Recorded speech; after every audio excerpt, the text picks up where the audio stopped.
자, 반갑습니다. 지금 우리 제목에 자유주의 확산 뭐 이렇게 되어 있는데 자유주의 하면 일단 우리가 떠올라 줘야 되는 인물이 이 정도 배웠으면 나폴레옹이 떠올라 줘야죠. 나폴레옹이 유럽 전체를 거의 다 차지하면서 다는 아니지만 거의 다 차지하면서 물론 이제 나폴레옹은 결국 러시아 원정을 잘못 들어갔다가 망했지만 나폴레옹이 유럽에 남긴 흔적이 두 가지가 있다 이거죠. 그게 뭐였어요? 그게 자유주의와 민족주의다. 이렇게 두 가지를 얘기했었죠. 근데 이제 나폴레옹이 결국 패배하고 나서 나폴레옹이 뒤집어 놓은 유럽을 정리하기 위해서 했었던 게 빈회의. 거기서 성립한 게 빈체제였었죠. 빈체제. 그래서 빈체제를 생각할 때는 뭐를 생각해달라 그랬어요? 타임머신이라고 생각을 해달라. 그래서 프랑스 혁명 이전으로 돌아가자는 합의다. 그런 얘기를 했었죠. 그런 얘기를 했었는데 지금 뭐라고 돼 있어요? 자유주의의 확산 이렇게 돼 있죠. 나폴레옹이 남겨놓은 흔적이 자유주의와 민족주의인데 빈체제는 나폴레옹 그 프랑스 혁명 이전으로 돌아가려는 거잖아.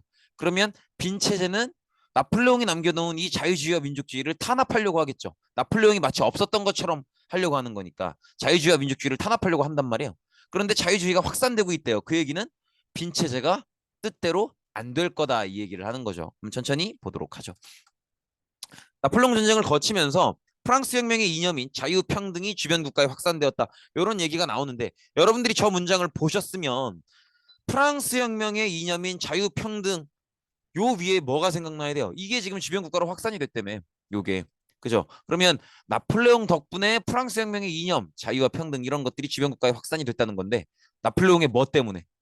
나폴레옹의 전쟁 거치며 이런 얘기가 있지만 하나를 더 생각해 줘야죠. 나폴레옹 법전이죠. 나폴레옹이 자신의 법전에서 프랑스 혁명의 이념, 국가의 주인은 시민이다.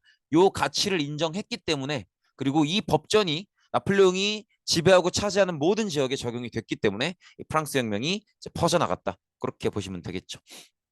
그래서 개인의 자유와 권리, 재산권을 지키려는 자유주의 사상이 전 유럽으로 확산되었다. 이렇게 나오고 있죠.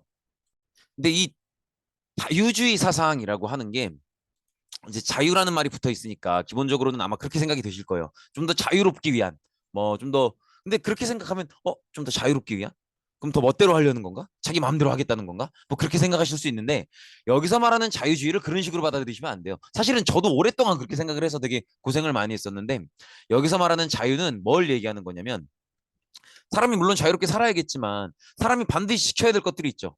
그래서 우리가 어떤 사회에서 우리가 아무리 이렇게 자유롭게 살아도 요 정도는 지키자라고 합의한 것들 그게 뭐예요? 그게 법이잖아요. 법. 그죠? 법인데 우리가 법만큼은 지키고 살아야 될 거 아니야. 그죠? 근데 이 법을 우리가 지킬 법은 누가 만들어야 돼요? 우리가 만들어야죠. 여기서 말하는 자유는 그 자유를 얘기해요. 우리가 지킬 법을 우리가 만들 자유. 근데 우리가 그 많은 우리 모든 사람들이 다 직접 법을 만들면 어렵고 혼란스러우니까 우리가 직접 뽑아서 우리 의견을 대변할 사람들. 그죠? 그 사람들이 법을 만들고 우리는 그 법을 지키겠다는 거죠. 그래서 여기서 말하는 자유주의는 우리가 지킬 법을 만들 사람들을 우리가 직접 뽑을 수 있는 권리. 즉 선거권을 얘기하는 겁니다. 선거권. 그래서 자유주의란 얘기가 나오면 그냥 복잡하게 생각하지 마시고 내가 지킬 법을 만들 사람들을 내가 뽑을 권리. 그죠? 그리고 내가 나중에 이 사람이 마음에 안 들면 나중엔 안 뽑을 권리. 즉 선거권을 달라는 거구나. 그렇게 생각을 하시면 돼요. 이해되시겠죠? 그래서 이 선거권을 달라는 요 사상이 전 유럽으로 확산되었다. 그럴 수밖에 없는 게 나폴레옹이 유럽을 지배하는 동안은 나폴레옹 법전이 다 적용이 됐기 때문에 유럽의 많은 시민들이 선거를 경험을 했단 말이에요. 프랑스 시기에. 근데 나폴레옹의 지배가 끝나고 나서 다시 빈체제, 프랑스 혁명 이전으로 돌아가겠다. 그러면서 다시 선거권을 다 빼서 그러면 사람들이 받아들일 수가 당연히 없겠죠. 그런 지점을 얘기하는 겁니다. 그래서 시민계층들이 중심이 돼서 선거권을 달라 이런 자유주의를 적극적으로 수용하게 됩니다. 그래서 뭐 신분에 따른 차별을 폐지할 것을 주장하기도 하고요. 사유재산을 보장해달라, 상공업 활동을 막 인정해달라 뭐 이런 얘기를 하기도 하고 많은 얘기들을 하는데 결국은 선거권을 얘기하는 거예요. 결국은 선거권이랑 투표권은 그다지 구분 안 하셔도 돼요. 투표권이 조금 더 큰 개념인데 뭐든지 하여튼 내가 뽑는 표를 던져서 뽑는 개념을 다 투표권이라고 하고요. 그 안에 사람을 뽑는 거면 선거권이라고 해요. 이해되시겠죠? 그래서 예를 들어서 그냥 이렇게 구분하시면 돼. 우리가 학년 초에 반장 뽑잖아요. 반장은 사람이죠. 반장을 뽑으니까 사람을 뽑으니까 반장 선거라고 하죠. 반장 투표라는 말보다는 반장 선거라고 많이 하죠. 사람을 뽑는 거기 때문에 그래요. 선거가. 근데 투표는 꼭 사람을 뽑는 게 아니더라도 우리 이번 단합대회 때 뭐 먹을까? 이런 것들도 이렇게 뭐 예를 들어서 그걸 의논한다 그러면 이제 의견 몇 개 정리되면 그걸 놓고 이제 투표를 할 거 아니에요. 그런 경우엔 투표라고 하죠. 이해되시겠죠? 하여튼 선거권이나 투표권을 굳이 구분하실 필요는 없고 어쨌든 어, 나폴레옹 이후로 퍼져나갔다는 이 자유주의를 통해서 시민들이 원하는 것은 결국은 선거권이다. 그렇게 생각해 주시면 되겠죠.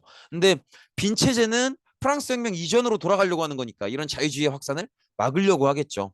그래서 보수 세력들이 빈 체제를 앞세워서 이런 자유주의 운동을 틀어막으려고 한다.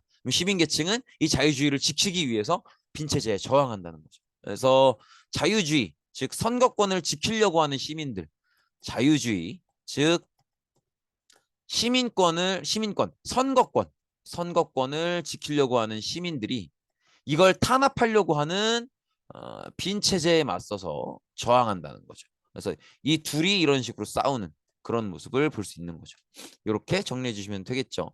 그래서 이제 사실은 이런 일들이 시민 계층의 이런 반응들, 선거권을 지키려고 하는 자유주의를 퍼뜨리려고 하는 그런 모습들이 어디서 벌어지는 거냐면 유럽 전체에서 거의 다 벌어지고 있는 거예요. 왜냐하면 나폴레옹이 전 유럽을 지배했었으니까, 그죠? 그리고 또 꼭 나폴레옹의 지배를 받지 않았더라도 일정 수준의 영향은 받았겠죠. 그래서 유럽의 거의 전 지역이 이런 분위기를 겪고 있는 건데, 그 중에 우리가 조금 더 좀 집중해서 볼라라는 프랑스입니다. 프랑스. 왜냐하면 뭐 간단하죠. 프랑스 혁명이 시작된 나라고요. 또 프랑스 혁명이 확산된 나폴레옹이 또 프랑스 사람이니까 프랑스를 조금 더 주목해서 보자는 거죠. 우리가 생각을 해보면은 빈 체제가 성립됐다는 건 프랑스 혁명 이전으로 돌아가자는 합의잖아요. 그러니까 이제 모든 유럽 국가들의 어떤 시스템이나 체계도 최대한 프랑스 혁명 이전으로 돌아가려고 하겠죠. 그러면 빈 체제가 성립된 상태에서의 프랑스도 다시 왕정으로 돌아가는 거죠. 프랑스 혁명 이전의 프랑스처럼. 그래서 프랑스도 빈 체제가 성립된 이후에는 다시 왕정으로 돌아가게 됩니다. 그렇다고 해서 죽은 루이 16세를 되살릴 수는 없는 거고 프랑스 왕가였던 그 가문에서 적당한 인물을 하나 세우게 되죠. 그게 바로 샤를 10세입니다. 발음을 조심하셔야죠. 샤를 10세. 샤를 10세인데 근데 이 강렬한 발음으로 기억해 주셔도 나쁘진 않을 것 같아요. 왜냐면 이 양반의 정치가 정말 10세 스타일이에요. 샤를 10세 스타일로 하는데 정치 내용의 핵심이 이래요. 의회를 해산시키고 언론을 탄압한단 말이에요. 근데 이거는 좀 기억을 해 두셔야 되는 게 요게 요 지금 의회를 해산하고 언론을 탄압하고 이게 지금 독재의 기본이에요. 독재의 기본이란 말이야. 어, 전 세계 어느 나라든 독재자들은 일단 이거부터 하고 봐요. 의회부터 해산시키고 언론부터 탄압하고 그 다음에 자기 하고 싶은 걸 하는 거야. 왜냐면 의회가 뭐를 하는데요. 의회는 법을 만드는 곳이죠. 그죠? 근데 의회를 해산시킨다는 건 지금까지 그 해산된 그 의회가 만들어 왔던 법을 무시하겠다는 거예요. 지 멋대로 하겠다는 거지. 그리고 언론을 탄압한다고 하는데 언론이 하는 역할이 뭡니까? 크게 두 가지죠. 일단은 소식을 전달하고요. 그 다음엔 지금의 권력이 강한 사람들, 집권자들을 비판하는 역할을 하죠. 근데 그걸 탄압한대. 그럼 그 얘기는 무슨 얘기예요? 자기 까지 말라는 거예요. 쉽게 얘기하면 닥치라는 거지. 그러니까 의회 해산 내 멋대로 할 거다. 언론 탄압 닥쳐라. 내 멋대로 할 거니까 닥쳐라. 이 얘기예요. 그죠? 그래서 사실은 의회를 해산시키고 언론을 탄압하는 건 독재의 기본이에요. 그러니까 샤를 10세가 이제 왕으로 올라와서 독재를 하고 있는 건데 이게 지금 여기 어디예요? 프랑스잖아요. 프랑스에서 이러면 될까요? 프랑스는 어떤 나라예요? 프랑스 혁명을 어쨌든 성공시킨 나라죠. 프랑스 혁명을 일으켜서 기존의 삼부회를 끝장내고 나름대로 국민의회로 헌법까지 만들고 왕까지 죽여버렸던 공화정까지 갔던 나라잖아요. 즉 무슨 얘기냐면 이때 프랑스 시민들은 혁명을 해본 적이 있는 혁명에 있어서의 경력자들이에요. 즉 혁명을 어떻게 하는지 안다는 거지. 그런데 그래서 제가 말씀드렸던 거예요. 빈체제의 타임머신은 이루어질 수가 없는 거라고. 이미 특히나 프랑스 사람들은 혁명을 해봤는 걸, 할 줄 아는 걸. 그러면 다시 돌아온 왕이 저렇게 독재를 해버리면 물론 이제 루이 16세가 살아 돌아온 건 아니지만 다시 왕정을 세웠는데 그렇게 올라온 왕이 막 의회를 해산시키고 막 언론을 탄압하고 이렇게 독재를 해버리면 그걸 혁명을 일으킬 줄 아는 시민들이 그냥 두고 보고 있겠어요? 아니라는 거죠. 무조건 혁명을 일으킨다는 거죠. 그렇게 터지는 혁명이 7월 혁명이라고 보시면 됩니다. 7월 혁명이라고 보시면 되는데 이때 혁명을 일으킬 때 주도했던 사람들은 주로 상층 시민들이었어요. 상층 시민들.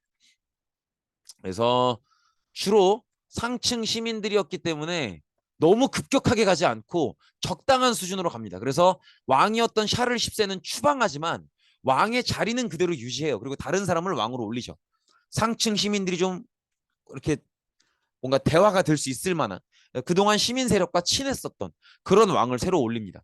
그게 루이 필리프예요. 그리고 그 상태에서 헌법을 제정하는데, 헌법도 제정하고 왕도 있는 상태니까 왕이 있는데 헌법도 있네. 입헌군주정을 유지하는 거죠. 그래서 이런 상태로 가는데, 여기서 우리가 좀 하나 생각을 해야 되는 게, 우리가 지난 프랑스 혁명 때도 30분들 시민들이 주도가 됐었죠. 그때 우리가 무슨 얘기를 했었냐면은, 시민들이 가난한가? 부유한가? 이 얘기를 했었어요. 시민들은 가난합니까? 부유합니까? 다 있죠. 다. 그죠? 시민들은 인구가 워낙 많기 때문에 그 안에 되게 성공한 부자도 있고 힘들게 사는 가난한 사람들도 있고 그저 그렇게 사는 사람들도 있어요. 그죠? 그런데 우리가 지난 프랑스 혁명 때도 생각해 보면 국민의회 때 만든 헌법, 그때 입헌군주제였었고요. 아직 왕을 몰아내기 전이니까 입헌군주제였었고, 그때 생각해 보면 선거권을 주는 기준이 재산이었어요. 그때 그 사람들의 논리는 뭐였어? 세금을 내기 때문에 이 나라의 국가의 주인이 시민이라고 하는 거고, 즉 시민이 국가의 주인인 이유는 국가를 운영할 수 있는 세금을 내기 때문인 건데, 세금을 내려면 세금을 낼 수 있는 재산이 있어야 되는 거 아니냐. 그러니까 재산이 없는 사람들은 어떤 시민으로서의 자격이 없다. 그렇기 때문에 선거권을 주는 기준을 재산으로 했었죠. 그 얘기는 무슨 얘기예요? 당시에 혁명을 주도했던 사람들이 그 많은 시민들 중에서도 재산 꽤나 있는 사람들이 주도를 했던 거예요. 여기서도 마찬가지예요. 여기서 말하는 상층 시민이라고 하면 그 많은 시민들 중에서 돈이 좀 있는, 재산이 좀 있는 사람들이 이 혁명을 주도했던 거죠. 그렇기 때문에 그렇게 급격하게 가지 않고 왕을 몰아내긴 하지만 왕의 자리는 유지하는 그런 상태로 헌법을 만들게 됩니다. 그래서 입헌군주정. 그래서 그때 왕으로 선택된 사람이 루이 필리프라는 거죠. 그리고 이때는 선거권도 이 돈 좀 있다는 시민들, 이 상층 시민들에게만 선거권이 주어집니다. 그러면 누가 서운하겠니? 누가 서운하겠어요? 돈 좀 있는 상층 시민들에게만 선거권이 주어지면 아무래도 돈이 없는 하층 시민들이 서운하죠.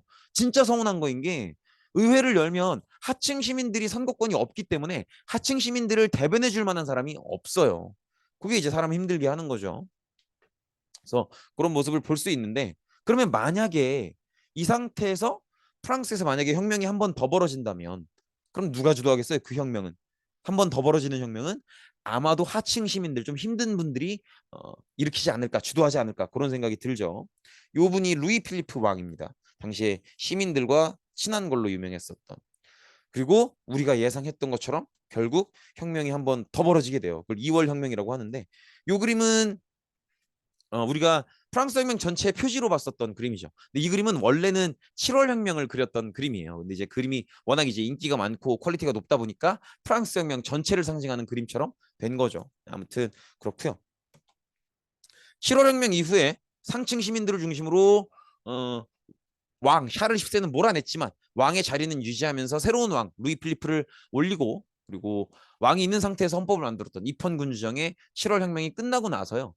역시 혁명이 한 번 더 벌어집니다. 그걸 우리가 2월 혁명이라고 하는데, 우리의 예상대로면 아무래도 7월 혁명 당시에 상층 시민들까지만 선거권을 인정받았으니까 남아있는 서운한 사람들 누구? 그쵸? 하층 시민들이 주도가 되지 않을까, 그런 생각이 들죠. 근데 우리가 연도를 외우실 필요는 없는데 7월 혁명이 1830년이었거든요. 근데 이건 1848년이죠. 요 사이에 18년에 어떤 기간 차이가 있잖아요. 연도를 외울 건 없고 이건 그냥 이번 시간에 들으면서 지나가시면 되는데, 요 기간 동안 프랑스에서 무슨 일이 벌어지냐면 경제적으로 산업혁명이 이루어져요. 그 얘기는 무슨 얘기입니까? 도시에 노동자들의 숫자가 늘어난다는 거죠.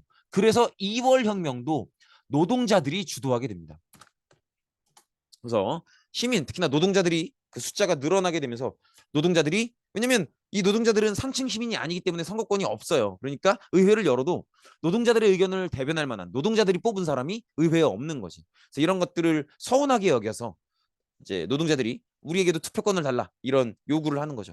노동자들이 이런 요구를 하는 이유는 7월 혁명의 결과를 보면 하층 시민들에게는 선거권이 없었기 때문에, 상층 시민들에게만, 돈 좀 있는 사람들에게만 선거권을 줬기 때문에 여기에 반발해서 한 번 더 혁명을 일으키는 게 2월 혁명인 거죠. 그래서 결국은 이 2월 혁명이 성공을 거두면서 여기서 그동안의 7월 혁명 때 입헌 군주정이었다면 한 걸음 더 나가게 되는 거죠. 그래서 왕이었던 루이 필리프를 몰아내고요. 완전히 왕이 없는 형태의 공화정을 수립하게 됩니다. 이걸 이제 두 번째 공화정이라 그래서 제2공화정이라고 하기도 해요. 아무튼 그렇고요. 어, 공화정을 수립했으면 이제 왕이 아니라 대통령을 뽑아야겠죠. 그 대통령으로 올라오신 분이 바로 이분 루이 나폴레옹인데 어, 루이 나폴레옹은 우리가 배웠던 그 나폴레옹은 아니고요. 그 나폴레옹은 보나파르트 나폴레옹이라고 해요. 그분의 조카예요. 그래서 이제 아무래도 삼촌의 어떤 지지도, 어떤 인기, 인지도 이런 게 있다 보니까 그 도움을 받아서 대통령으로 당선됩니다. 그 정도로 정리를 하면 되겠고요. 우리가 이제 이 타이밍에서 한번 정리해 보면 좋을 게 요 정도는 정리해 보면 좋을 것 같아요. 여기서 하는 게 낫겠다. 어, 프랑스 혁명의 전개 과정에서 정치 형태는 한번 정리해 볼 만해요. 프랑스 혁명이 이루어지기 전에 아직 3부회에서 이런저런 내용들을 결정할 때 그때는 정치 형태가 왕정이었죠. 왕정. 왕정이었다가 우리가 기억하기로 3부회 때 이제 미국 혁명 무리하게 도와주면서 돈 떨어지니까 새로 세금을 걷어야 됐었고 그래서 3부회를 열었는데 3부회 표결 방식이 좀 부조리했었죠. 좀 잘못돼 있었잖아. 그래서 그걸 30분들이 표결 방식을 고쳐야 된다라고 얘기했다가 안 받아주니까 30분들만의 의회를 만들죠. 그게 혁명의 시작이었죠. 그게 국민의회였다고. 근데 이 국민의회를 이제 왕이나 집권층이 탄압하니까 여기에 저항하기 위해서 뭐 이렇게 바스티유 감옥 습격도 하고 베르사유 행진도 하고 뭐 이렇게 인권선언문도 발표하고 뭐 테니스 코트에 서약도 하고 뭐 그랬던 거 아니에요? 그래서 국민의회에서 새롭게 헌법을 만드는데 이때는 아직 왕을 몰아낸 상태는 아니죠. 그렇기 때문에 왕이 있지만 국민의회에서 새로운 헌법도 만든 상태. 입헌공화정이라고 하죠. 입헌공화정이라고 합니다. 그래서 이 국민의회를 바탕으로 이제 여기 죄송합니다. 입헌공화정이 아니고 미쳤나 봐요.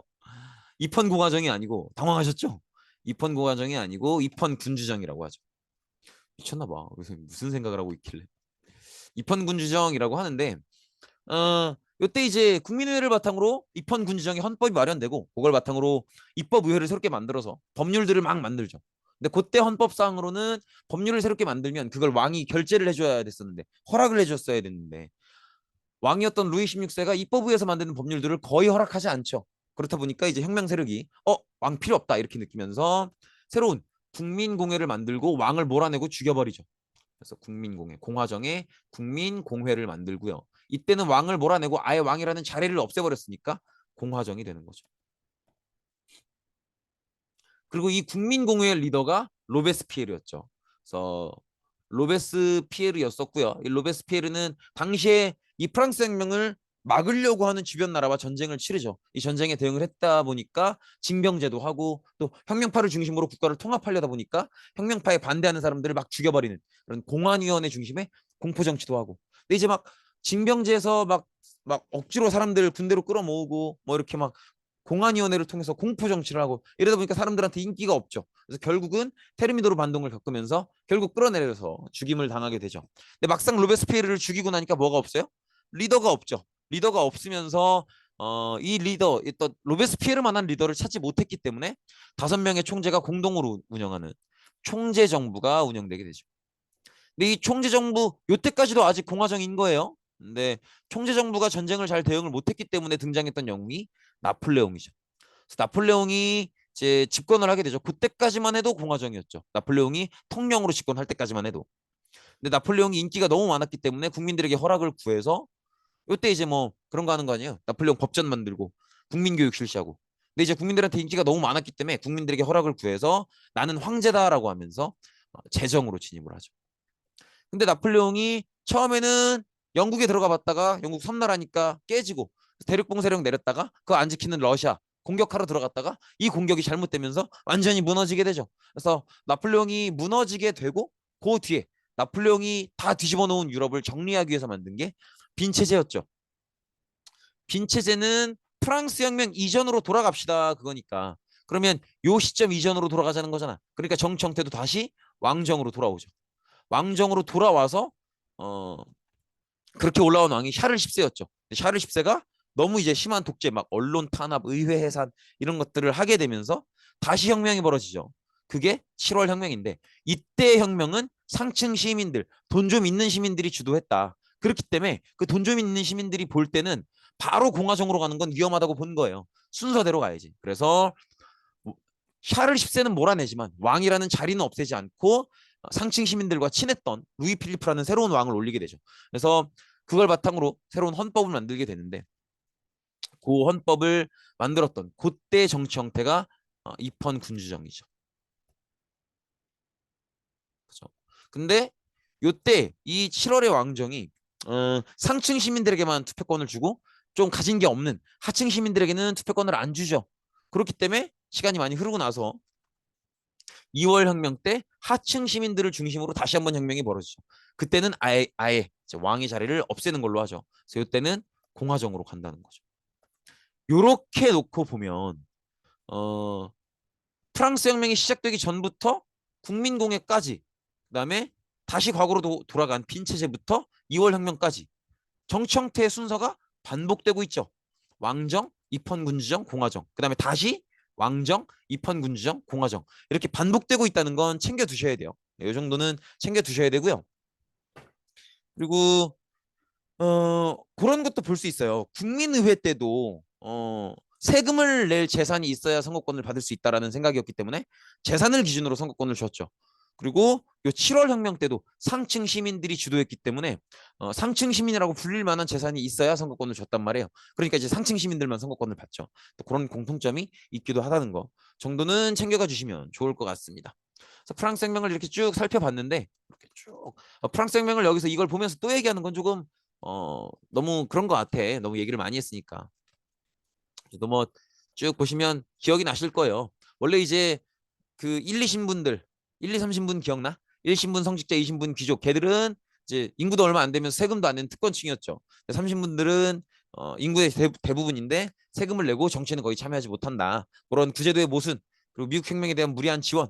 이것 때문에 이제 세금이 부족해지죠. 그러면서 세금을 걷기 위해서 삼부회를 수집하는데 이 삼부의 표결 방식이 30분들이 보기에 잘못돼 있었기 때문에 이걸 고쳐달라고 요구했지만 거절당하면서 30분들만의 국민의회를 만들죠. 그리고 이 국민의회는 절대 헌법을 만들 때까지 해산하지 않겠다 이런 테니스 코트에 서약을 하고 이 국민의회에 대해서 어떤 왕이나 특권층이 탄압하려고 하니까 이걸 지키기 위해서 싸우죠. 그 싸움이 바스티유 감옥 습격, 인권선언문, 베르사유 행진 이렇게 되는 거죠. 결국은 입헌군주정의 재산에 따라서 이제 선거권을 준다는 헌법을 만들게 되고요. 그리고 이 헌법을 바탕으로 법률을 만들려는 입법의회가 만들어지는데 요때 이제 요쯤까지 오면 주변 나라들도 프랑스 혁명이 진짜 위험하다라고 생각을 해서 프랑스 혁명을 진압하기 위한 반프랑스 동맹을 형성하게 되고요. 그래서 프랑스가 이들에 대해서 선전포고를 하기도 하죠. 그리고 또 입법부에서 만드는 법률들을 루이 16세 왕이 거부하기도 하고요. 그래서 결국은 혁명 세력은 루이 16세가 이렇게 계속 법률을 거부하는 걸 보고 아 왕은 필요 없구나라고 생각을 해서 왕을 아예 몰아내고 그걸 넘어서 죽여버리고 결국은 왕이 없는 정치 형태인 공화정회, 국민공회를 만들게 되죠. 이때는 선거권을 주는 기준도 성년 남자면 보통 선거권 다 주겠다 이런 식으로 얘기를 하죠. 물론 적용된 적은 없지만 이 상태에서 국민공회의 리더였던 로베스피에르가 올라와서 이 전쟁에 대응하기 위해서 군대를 모집하는 징병제, 모집이 아니죠. 군대를 징집하는 징병제도 운영하고요. 그다음에 혁명파를 중심으로 국가를 통합하고 반혁명파들을 없애기 위해서 공안위원회라는 기구를 중심으로 공포 정치를 하기도 하고요. 그렇죠? 그리고 이런 것들이 인기가 있을 리가 없으니까 결국은 로베스피에르의 인기가 떨어지면서 로베스피에르가 테르미도르 반동이라는 사건에 의해서 끌어내려지고 이제 처형당하게 되죠. 근데 막상 죽여놓고 보니까 로베스피에르만한 어떤 리더가 없더라. 리더가 없는 상태에서 5명의 총정부가 공동으로 운영을 하게 되는데 이런 시스템은 전쟁에는 적합하지 않다. 그래서 프랑스가 되게 위기에 몰렸다가 이 위기에서 프랑스를 구해준 게 나폴레옹이었다라는 거죠. 나폴레옹이 정변을 일으켜서 집권을 하게 되고요. 집권한 뒤에는 우리가 가장 대표적으로 봤던 게 나폴레옹 법전, 프랑스 혁명의 성과를 인정한다. 프랑스 혁명의 이념을 인정한다라고 하는 나폴레옹 법전. 그다음에 애국심을 길러내는 국민교육 이런 것들을 실시하죠. 그리고 본인이 재정으로 올라가기도 하죠. 그래서 이렇게 나폴레옹이 전 유럽을 장악하는데 결국은 섬나라였던 영국만큼은 먹지 못하게 되고요. 그래서 영국을 약하게 만들려다가 이제 대륙봉쇄령이라는 유럽에 있는 국가들이 영국이랑 거래를 못하도록 하는 조치를 내리죠. 근데 이제 영국은 그런 거에 아쉬워할 나라가 아니죠. 더구나 러시아가 대륙봉쇄령을 따르지 않았기 때문에 러시아를 섣부르게 공격을 들어갔다가 완전히 망해버리죠. 그래서 나폴레옹이 망하고 나서는 나폴레옹이 한번 뒤집어 놓은 유럽을 정리하기 위해서 다민족 국가였었던 오스트리아가 빈에서 회의를 주도하죠. 왜냐하면 나폴레옹이 남긴 흔적이 자유주의와 민족주의인데 그 민족주의가 오스트리아로 퍼지면 그 많은 민족들이 다 독립한다고 할 테니까. 그래서 그렇게 되고요. 그래서 빈체제에 의해서 빈체제 합의 사항은 마치 프랑스 혁명이 없었던 것처럼 돌아가자. 그래서 유럽 각지에서 왕정이 복구되죠. 프랑스에서도 샤를 10세가 즉위하는데 이 사람이 독재를 했었고요. 여기에 저항해서 돈 좀 있는 상층 시민들이 7월 혁명을 일으키고요. 그래서 왕 샤를 10세를 몰아내지만 왕의 자리 그 자체를 없애지는 않는 입헌군주정으로 새로운 헌법을 만들죠. 그죠? 그리고 그 상태에서 새롭게 왕으로 추대했던 게 그나마 시민들과 조금 친했다고 하는 루이 필리프를 추대하게 되죠. 근데 이제 이렇게 하면 돈이 없는 하층 시민들이 서운하니까 하층 시민들이 한 번 더 혁명을 일으키는 게 2월 혁명이죠. 2월 혁명 때 노동자를 중심으로 혁명이 전개가 되면서 정치 형태도 한 걸음 더 나가서 공화정이 되고요. 그래서 노동자들이 선거를 할 수 있을 만큼 재산 기준도 낮아지고 이런 변화를 보이죠. 그래서 이렇게 많은 과정들을 봤는데 제가 좀 부탁을 드리는 건 수업 시간에도 말씀을 드렸지만 이걸 다 외워달라는 게 아니에요. 이걸 다 외워달라는 게 아니라 지금 일시정지 누르고 캡처 뜨셔서 내가 내 언어로 설명할 수 있는가를 보셔야 돼요. 설명해보고 막히거나 어색한 부분이 있다. 그러면 다시 그 지점으로 돌아가서 복습하셔야겠죠. 그렇게 생각해 주시면 되겠습니다. 한번 캡처 떠보시고요. 그리고 프랑스는 역시 대륙에 있는 국가다 보니까 프랑스에서 무슨 일이 벌어지면 다른 나라에도 영향을 주죠. 프랑스의 2월 혁명이 영향을 끼치게 됩니다. 그래서 바로 그 다음 달에 오스트리아에서 혁명이 벌어져요. 다른 나라도 아니고 오스트리아야. 왜? 왜 오스트리아인 게 중요해요? 오스트리아는 지금까지의 빈 체제를 주도했던 나라란 말이에요. 근데 이런 오스트리아 혁명이 벌어지면서 메테르니가 추방됩니다. 기억나시죠? 오스트리아에서 빈 회의를 주도했던 사람. 그래서 우리 타임머신 타고 프랑스 혁명 이전으로 갑시다 했던 그 양반이 바로 오스트리아의 외무부 장관, 외교부 장관이었던 메테르니였죠. 근데 이 메테르니가 추방됐다는 건 이 메테르니라는 사람이 빈 체제를 주도하고 있던 사람이니까 이 사람이 추방됐다는 건 빈 체제가 완전히 무너졌다라는 걸 의미하죠. 그렇게 보시면 되겠고 그다음에 독일과 이탈리아가 통일운동을 시작하는데 이건 뒤이어서 민족주의 파트에서 좀 자세히 볼 거예요. 간단히만 말씀을 드리면 독일이 어떤 나라예요? 우리가 1학기 때 배웠던 신성로마 제국이라는 나라였었죠. 지금 지도에 보시는 이게 다 신성로마 제국이에요. 신성로마 제국이었는데 어, 이 신성로마 제국이 나중에 기억나시죠? 원래 그 서인권 투쟁 때 그죠? 교황한테 졌던 나라가 이 나라의 황제잖아요. 근데 신성로마 제국은 나중에 이제 마르틴 루터 기억나시죠? 그 사람이 독일에서 활동한다고 하죠. 즉 신성로마 제국에서 활동을 했던 거야. 그런데 이제 그 사람으로 인해서 종교 개혁이 벌어지고 종교 전쟁이 벌어지면서 30년 전쟁이라는 전쟁이 벌어지죠. 신성로마 제국은 사실상 30년 전쟁 때 거의 다 해체가 돼요. 그래서 완전히 분열된 상태로 가고 그 분열된 상태가 쭉 가다가 이때 와서 통일운동을 시작하는 겁니다. 통일운동을 시작하게 된 계기는 역시 나폴레옹의 민족주의죠. 이렇게 보시면 되고 그다음에 이탈리아는 사실 본인들이 이탈리아라고 생각하지도 않았어요. 이탈리아는 사실은 가장 마지막으로 하나의 국가로 유지가 됐던 게 로마 제국 때라고 보시면 돼요. 로마 제국. 로마 제국 때인데 그때 이후로는 거의 분열된 상태로 지내거든요. 특히나 우리 기억나겠지만 우리가 로마 제국 무너지고 나서 마지막으로 배운 게 게르만족들 넘어와서 그죠? 게르만족들 넘어와서 막 이렇게 프랑크 왕국 세우고 그런 거 많이 배웠죠. 그래서 프랑크 왕국에 뭐 클로비스 건국자, 그다음에 카를로스 마르텔, 피핀, 카를로스 대제 이런 사람들 배웠던 거 기억날 거예요. 그 중에 피핀이 교황한테 교황령을 줬던 거 아마 기억나실 겁니다. 그래서 그때부터 이탈리아는 사실상 요 장화처럼 생긴 땅, 요 한가운데를 교황령이 차지하고 있기 때문에 하나가 애초에 될 수가 없는 상태라고 봐야죠. 그래서 교황령이 이렇게 한가운데를 가르고 있는 상황이고요. 그다음에 그 위쪽에는 지금 되게 별 표시들 많죠. 이 별 표시들이 다 대도시를 얘기하는데 되게 큰 도시들이에요. 그래서 지금도 우리가 이름을 알 만한 예를 들면 뭐 있어요? 베네치아, 밀라노, 제노바 뭐 이런 나라들. 이런 도시 국가들이 있는데 얘들은 기본적으로 지금 보고 계시는 바다 있죠. 요 지중해잖아. 그래서 우리가 기억나죠? 신항로 개척 이후에 지중해 무역 되게 발달했던 거. 그래서 여기 있는 도시 국가들은 이 도시 국가들은 지중해 무역을 유럽 대륙으로 전달해주는 창구 역할을 한단 말이에요. 그럼 돈 많이 벌겠어요? 조금 벌겠어요?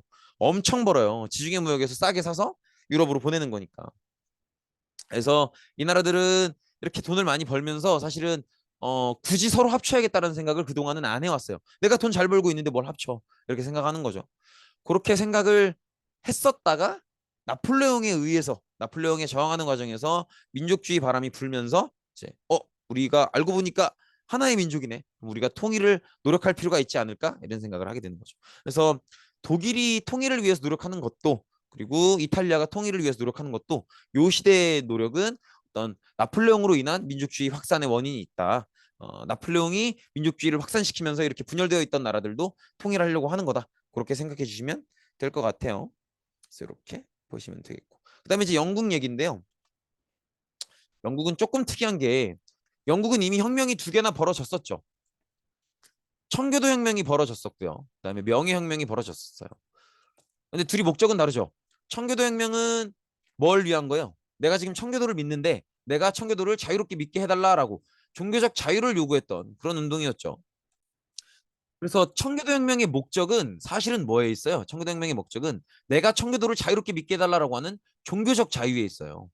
종교적 자유에 있는데 명예혁명은 뭐의 권리를 인정받았다 그래요? 권리장전. 의회의 권리를 인정받았다고 하죠.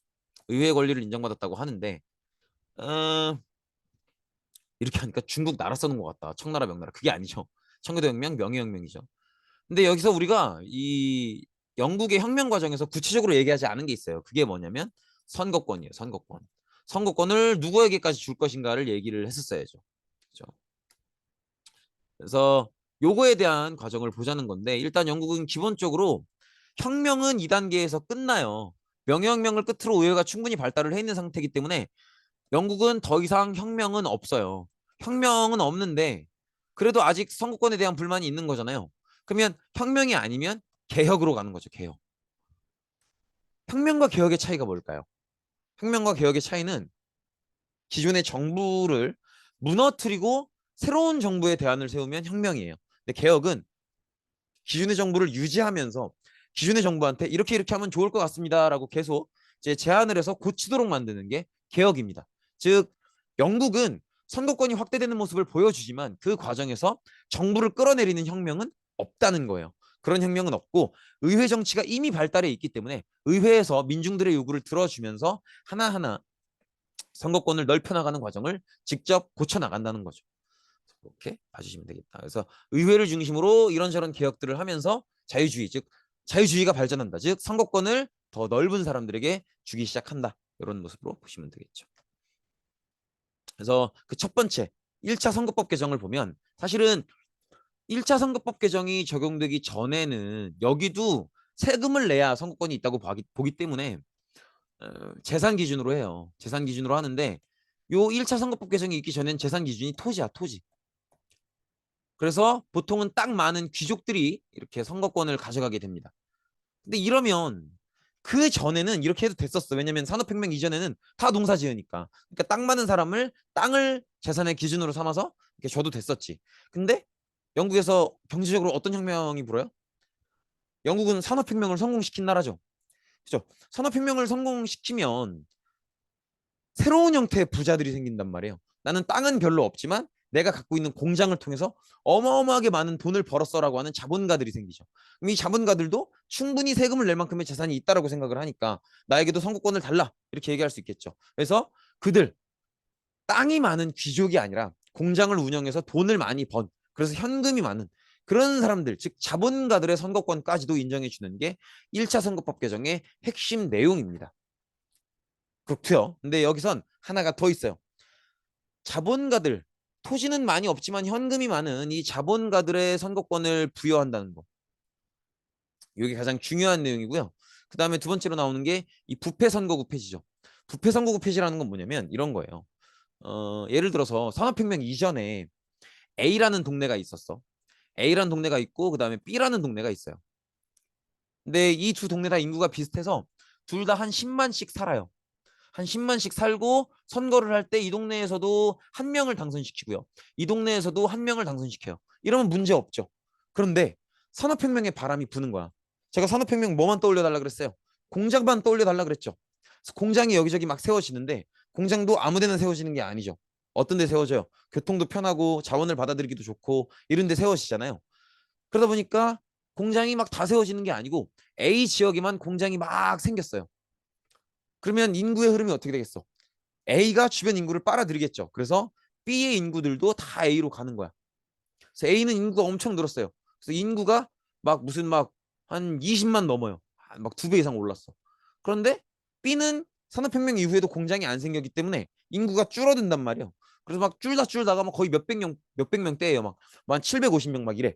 이러면 의원을 뽑을 때 A 동네는 인구가 많이 늘어나서 한 20몇만이 됐는데 B 동네는 이제 몇백 명도 안 된단 말이에요. 그럼 똑같이 한 표 한 표 내는 게 맞을까? 아니겠죠. 인구 비례에 맞게끔 조절을 해야겠죠.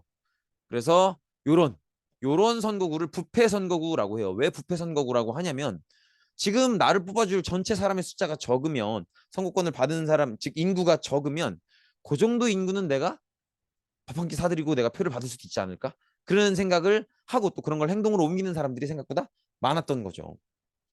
그래서 부패 선거구를 폐지한다는 건 이렇게 산업혁명 이후에 인구가 이동함에 따라서 인구가 너무 적어진 동네를 그 적은 상태에서 그냥 한 명 뽑게 만드는 게 아니라 좀 인구가 많은 지역에 합쳐서 뽑거나 그런 식으로 한다는 거죠.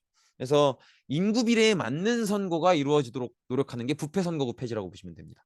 너무 규모가 작아진 선거구는 썩을 수 있으니까 다른 규모가 많은 지역에 합쳐서 같이 운영하겠다 그런 거죠.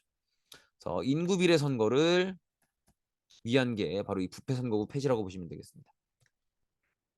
이렇게까지 보면은 그렇지 않습니까? 그게 땅이든 현금이든 엔간치 재산이 있는 사람들은 다 이제 선거권을 얻은 거죠. 그럼 누가 조금 서운해져요? 누구겠어? 돈 좀 있다 혹은 땅이 좀 있다 이렇게 재산이 있는 사람들만 선거권을 인정받았으면 재산이 많이 없는 재산이 부족한 사람들은 서운하겠죠. 재산이 부족한 시민들이 나와서 우리가 재산은 부족하지만 우리에게도 세금을 달라라고 요구하는 운동을 해요. 그게 바로 차티스트 운동입니다. 차티스트 운동은 우리가 비록 가진 것은 없지만 우리에게도 선거권을 달라. 그 의회에서 뭔가가 법이 만들어지면 우리도 적용을 받아야 되는 거 아니냐. 그러니까 우리에게도 선거권을 달라. 이런 요구를 해요. 이런 요구를 하는데 당시에는 차티스트 운동 자체는 성공하지 못해요. 이 운동은 대체로 선거에 이런저런 것들을 주장을 하거든요. 일단 기본적으로 비밀 선거. 내가 누굴 뽑았는지는 다른 사람에게 말하지 않을 권리가 있다. 그 다음에 보통 선거. 모두는 다 투표권이 있다. 그 다음에 평등 선거도 사실은 어느 정도는 주장을 하는데 모두에게 한 표씩만 행사되어야 된다. 그런 거죠. 그다음에 의원의 세비 지급이라는 건 뭐냐면 어, 당선된 의원들에 대해서 국민 세금으로 모은 돈을 월급으로 주겠다는 거예요. 근데 이걸 왜 하냐면 의원들의 월급을 세금으로 주지 않으면요. 돈이 없는 사람은 아예 출마를 못 해요. 우리가 선거권이라는 걸 생각할 때 무조건 내가 내 마음에 드는 사람을 뽑는다만 생각하시면 안 돼요. 내가 내 마음에 드는 사람을 뽑는 것도 선거권이지만 모두 선거권이에요. 내가 표를 받으러 출마하는 것도 선거권에 들어갑니다. 피선거권이라고 하죠. 그래서 우리가 선거권을 요구한다라고 할 때는 내가 내 마음에 드는 사람을 뽑을 권리를 얘기하기도 하지만 내가 사람들의 표를 받으러 출마하러 나가는 그것까지도 얘기하는 거예요. 그런데 의원의 활동을 세금으로 지원해 주지 않으면 돈 없는 사람은 자기가 돈이 없기 때문에 아예 출마할 생각도 못 해요. 그래서 돈 없는 사람들도 적극적으로 출마하게 만들려면 의원들의 활동을 세금으로 지급해 줘야 된다는 거죠. 그리고 하나가 더 있는 게 의원들의 활동 비용을 세금으로 지급해주면 그걸 주는 국민들 입장에서는 내가 너한테 돈 준 거니까 네 이 돈 어디다 얼만큼 썼는지 확실하게 보고해 이렇게 얘기할 수 있는 거죠. 그래서 그런 부분들 그래서 조금 더 깨끗한 어떤 세금 사용을 기대할 수 있는 거죠. 그다음에 역시 재산 자격을 폐지하려고 하고요.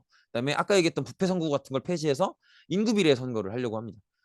근데 요때 차티스트 운동은 결국 성공하지 못해요. 그래서 지금 여기 나와 있는 비밀 선거, 보통 선거 뭐 이런 것들은 그때는 다 지켜지지 못하는데 결국 시간이 흐르고 나면 오늘날에 오면 매년 선거 빼고는 다 이루어졌죠. 매년 선거는 이 조항을 굳이 집어넣었던 이유가 요때는 이제 막 밥 한 끼 사주면서 나 찍어달라고 하고 이런 것들이 많았단 말이에요. 근데 그런 것들이 아무리 많아도 선거를 매년 하면 그걸 다 하기는 부담스럽지 않을까? 그렇게 생각을 했던 거죠. 그렇게 하면 어떤 선거에서 벌어지는 잘못들을 줄여나갈 수 있지 않을까? 그런 생각에 매년 선거도 주장을 했다고 합니다. 아무튼 간에 이런 식으로 돈이 좀 없는 노동자들이 차티스트 운동이라는 걸 통해서 우리에게도 선거권을 달라 이런 요구를 하는 거죠. 그러면 이 요구를 풀어줘야겠죠. 그래서 2차 선거법 개정을 통해서 도시노동자들을 중심으로 선거권을 주기 시작합니다. 이러면 누가 서운해요? 농촌 노동자, 시골 노동자들이 서운하겠죠. 그래서 선거법 개정을 한 번 더 합니다. 3차 선거법 개정 때는 이런 식으로 농업 노동자, 농민 아니면 광산 노동자 이런 사람들에게 선거권을 주는 거죠. 이렇게 해서 어, 영국은 선거권의 확대 과정 그 발전사를 마치게 되는 겁니다. 그럼 그렇게 정리해 보면 이렇게 정리할 수 있겠죠.